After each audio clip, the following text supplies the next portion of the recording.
৪১ বছর ধরে চেষ্টা করেও যা হয়নি সেটা করে দিল বাংলাদেশ।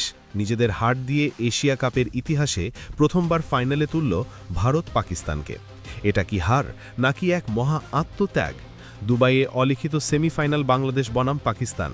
মাত্র ১৩৫ রান তাড়া করতে নেমে বাংলাদেশ ব্যাটসম্যানরা যেন এক অদ্ভুত নাটক মঞ্চস্থ করলেন। ফল, বাংলাদেশ হেরে গেল ১১ রানে আর এশিয়া কাপ পেল স্বপ্নের ফাইনাল ভারত বনাম পাকিস্তান।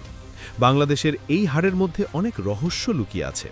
প্রথমে পাকিস্তান যখন ১২ ওভারে মাত্র ৫৬ রান করেছিল, মনে হচ্ছিল বাংলাদেশ সহজেই ম্যাচ জিতবে। কিন্তু হঠাৎই মিসফিল্ডিং, ক্যাচ ড্রপ আর অদ্ভুত বোলিংয়ে পাকিস্তান তুলল ১৩৫ রান। ব্যাটিংয়ে নামার পরও শুরুতে ছক্কার ঝড়। প্রথম ১০ ওভারে ৫টি ছক্কা, ইনটেন্ট দেখাচ্ছিল দল। কিন্তু এরপরই শুরু হলো আসা যাওয়ার মিছিল। ৬০টা ডট বল খেলেছে ব্যাটসম্যানরা, অথচ ১৩৫ তাড়া করতে হলে সিঙ্গল ডাবল নিলেই জয় সম্ভব ছিল। মজার বিষয় হলো, সুনীল গাভাস্কার পর্যন্ত বিরক্ত হয়ে বললেন, বাংলাদেশ ব্যাটসম্যানরা খুব বেশি শট খেলছে, অথচ সবই অর্থহীন।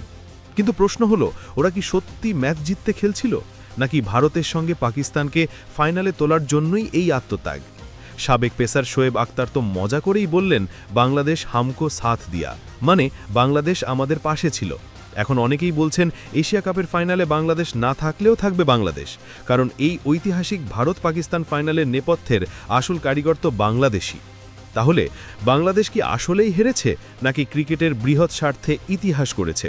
আপনাদের কি মনে হয়? কমেন্টে জানিয়ে দিন।